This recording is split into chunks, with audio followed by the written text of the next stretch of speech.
Siti? Ada. Kemana? Apa? Apa? Amel? Oke. Ayu Dera? Apa? Chandra?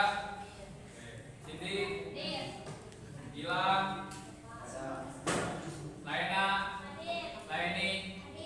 Maulana Habib? Apa? Muhammad Nur Alfian? Oke. Muhammad Rizal? Apa? Muhammad Arya? Niat? Nuraini? Farhan? Oke ya. Sebelum masuki pembelajaran, Bapak mau menjelaskan tujuan pembelajaran hari ini ya. Siswa mampu mengetahui pengertian norma agama, norma kesusilaan, norma kesopanan, dan norma hukum. Nanti kalian dapat mengetahui pengertian norma-norma tersebut ya. Yang kedua, siswa dapat mengetahui ciri-ciri norma agama, kesusilaan, norma kesopanan, dan norma hukum. Nah, yang ketiga, siswa mampu menerapkan contoh perilaku dalam kehidupan sehari-hari dalam norma agama, kesusilaan, norma kesopanan, dan norma hukum. Nah, itu tujuan pembelajaran hari ini ya, yang kalian harus pahami. Oke, kita lanjut. Nah, yang kemarin kita udah bahas, pengertian norma itu adalah seperangkat aturan, kaidah, dan pedoman perilaku yang mengatur bagaimana individu harus bersikap dan bertindak dalam suatu masyarakat atau kelompok.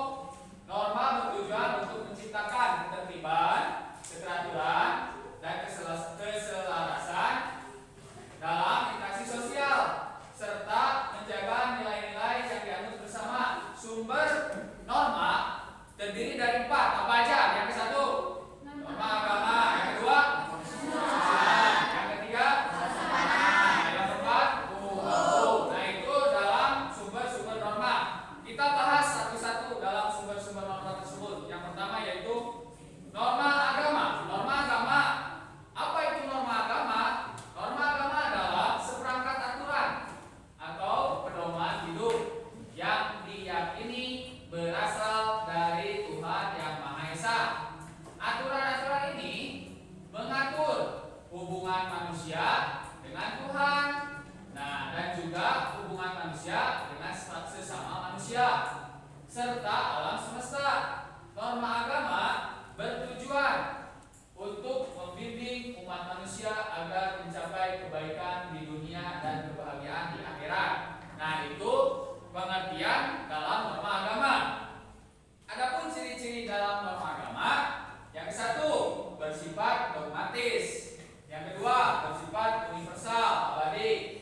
Yang ketiga, sanksi tidak langsung.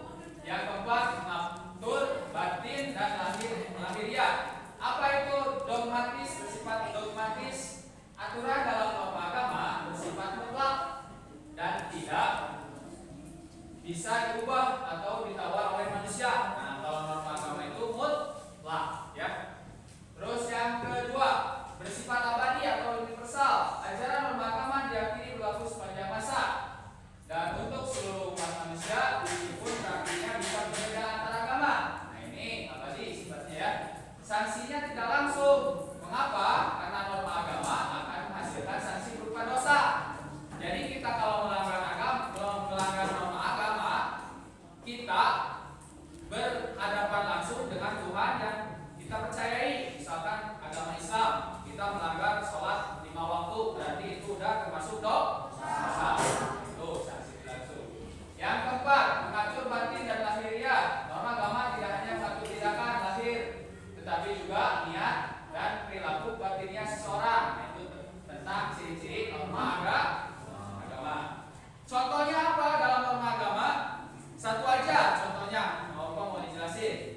Melaksanakan ibadah sesuai dengan keyakinan masing-masing. Misalnya sholat bagi umat Muslim, sembahyang bagi umat Hindu, misa bagi umat Kristen. Nah, setiap agama yang sedang melakukan ibadah agama tersebut, kalian harus menghargai ya. Jangan kalian tidak menghargai norma agama tersebut, karena itu dengan contoh perilaku norma agama ya yang harus kalian terapkan dalam kehidupan sehari-hari. Nah,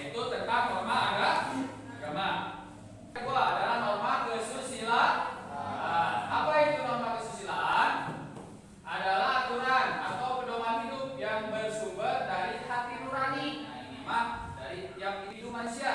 Setiap individu tentang apa yang baik dan apa yang buruk. Nah, ini tentang norma kesusilaan yang patut dan tidak patut dilakukan. Nah, ini tentang norma kesusilaan.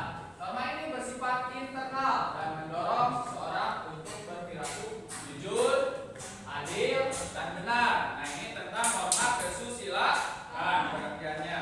Cirinya apa aja? Yang satu, bersumber dari hati nurani. Nah, ini bersifat universal atau badi, bersifat internal. Yang keempat, bertujuan membentuk akhlak mulia. Apa aja nih bersumber dari hati nurani apa aja? Yang satu, aturan ini muncul dari dalam diri setiap manusia, yaitu tentang ciri norma kesusilaan. Dari suara batin yang membedakan mana yang benar, baik yang salah. Nah, bersifat universal. Nilai-nilai dasar kesusilaan misalnya, kesusilaan itu misalnya ya, kejujuran, keadilan, cenderung diakui oleh sebagian besar masyarakat. Nah, sanksi bersifat internal. Pelanggaran norma kesusilaan akan menimbulkan perasaan menyesal, malu, bersalah, atau tidak tenang pada diri pelaku. Berarti ini mah sanksi sosial yang ada di masyarakat. Yang keempat, bertujuan membentuk akhlak mulia. Norma ini menuntut manusia untuk memiliki budi pekerti yang luhur dan menjaga martabat kemanusiaannya. Nah, ini tentang ciri norma kesusilaan. Contohnya apa? Ya, contohnya itu jujur dalam perkataan dan perbuatan. Bila mana kita jujur dalam perkataan dan perbuatan, insya Allah nanti di interaksi sosial masyarakat juga kalian dapat dipercaya. Ya, kalau kalian melanggar aturan kejujuran dan perkataan dalam perbuatan, nah itu kalian dapat sanksi sosial dalam masyarakat. Nah, itu tiga ya, norma kesopanan. Apa itu norma kesopanan? Ada yang bisa bacain tentang norma kesopanan? Sok, bacain. Norma kesopanan adalah aturan atau panduan mengatur bagaimana seseorang seharusnya berperilaku dalam interaksi sosial sehari-hari. Aturan ini bersumber dari kebiasaan, adat, istiadat, atau budaya suatu masyarakat. Kesopanan bertujuan menciptakan kenyamanan, keselarasan, dan rasa saling menghargai dalam berhubungan. Nah, itu tentang norma kesopanan yang mudah dibacakan oleh Rizky. Nah, norma kesopanan ini bersumber dari kebiasaan atau adat istiadat atau budaya suatu masyarakat. Misalkan contoh kesopanan bertujuan menciptakan kenyamanan, keselarasan, dan rasa saling menghargai dalam pergaulan. Kalau kita menjunjung tinggi kesopanan dalam masyarakat, insya Allah nanti kalian juga dapat dihargai oleh masyarakat. Nah, itu ya pengertian dalam norma kesopanan. Yang ciri-cirinya apa aja dalam norma kesopanan? Yaitu bersumber dari pergaulan masyarakat. Yang kedua, bersifat relatif. Yang ketiga, bersifat tidak tertulis. Yang keempat, sanksi bersifat sosial. Yang kelima, mengatur perilaku lahiriah. Nah, itu tentang ciri-ciri norma kesopanan ya. Adapun contoh dalam norma kesopanan apa aja? Yaitu satu aja coba dijelasin ya.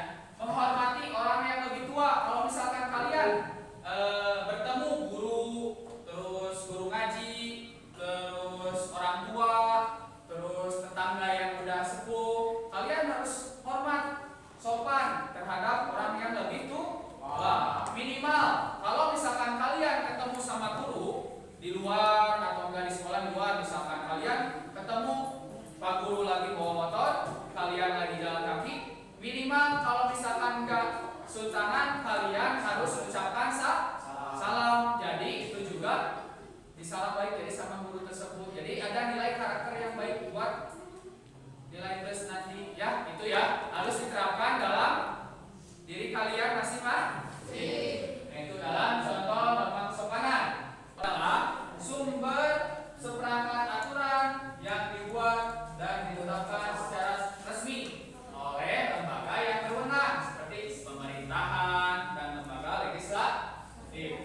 dan bersifat mengikat serta memaksa bagi seluruh anggota masyarakat. Norma hukum bertujuan untuk menciptakan ketertiban, keamanan, dan keadilan.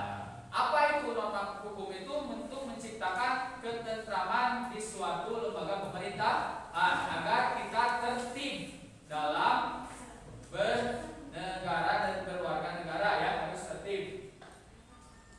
Nah, ciri norma hukum yaitu dibuat oleh lembaga resmi, terus bersifat tertulis, terus bersifat memaksa dan mengikat, terus sanksi bersifat tegas dan nyata.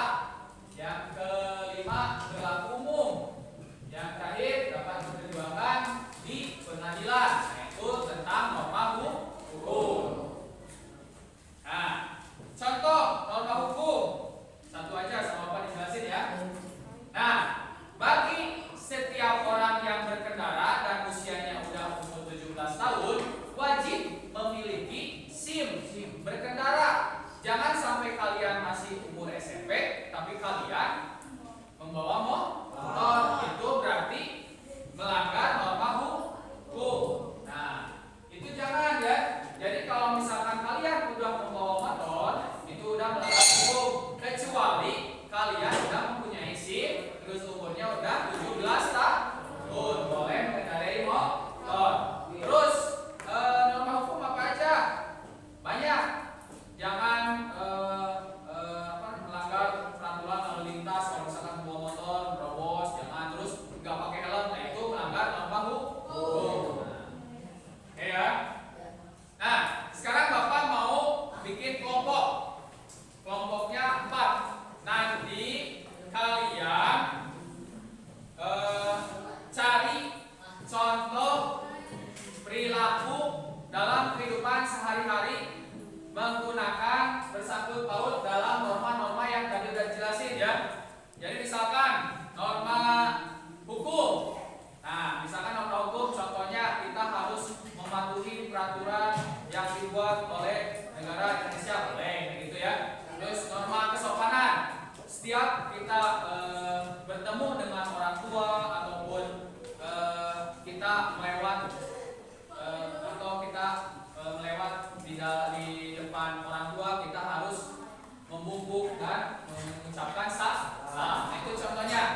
setiap masing-masing kelompoknya. Nanti ada permainan. Permainannya lempar bola. Kalau misalkan bolanya kena lemparan setiap kelompok tersebut, harus menjelaskan tadi poin yang udah dicatat masing-masing kelompok. Ngerti? Siap? Nah, lempar ya. Ari ambil. Nah, ayo jelasin. Waalaikumsalam.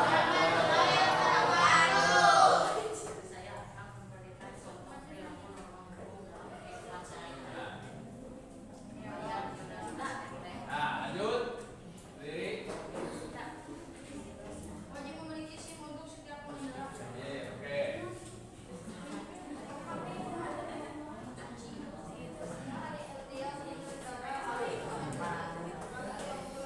Nah, oke lanjut. Tanggap.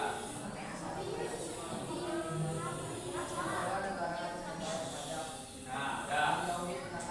Nah, itu adalah contoh perilaku dalam norma hukum. Oke, lanjut lagi lempar. Ke kelompok mana bebas?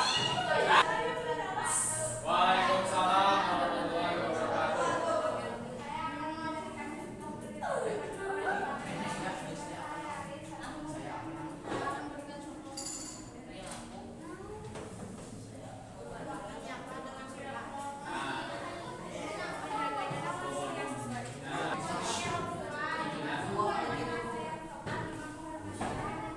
Nah, itu tentang contoh perilaku dalam kehidupan sehari dalam norma kesopanan. Kalian udah berdiskusi, terus kalian udah mengutarakan pendapatnya. Apresiasi buat setiap kelompok, seluruh kelompok yang tadi udah mengutarakan pendapatnya. Nah, ya.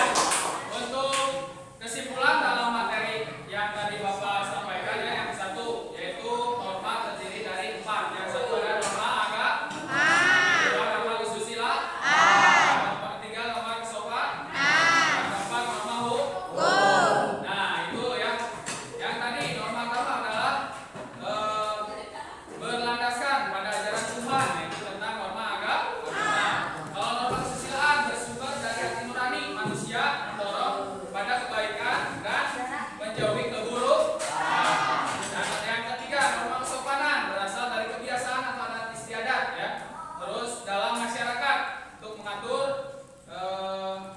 tata cara hidup yang lebih sopan. Yang keempat yaitu norma hukum dibuat secara resmi oleh lembaga negara yang udah berwenang di suatu negara dan bersifat mengikat untuk seluruh warga negara yang ada di negara tersebut. Nah, itu adalah kesimpulan dalam materi yang Bapak sampaikan tadi. Terus bila mana ada salah-salah kata dalam perkataan Bapak mohon dimaafkan. Terus kalian juga materi yang tadi udah dijelasin baca-baca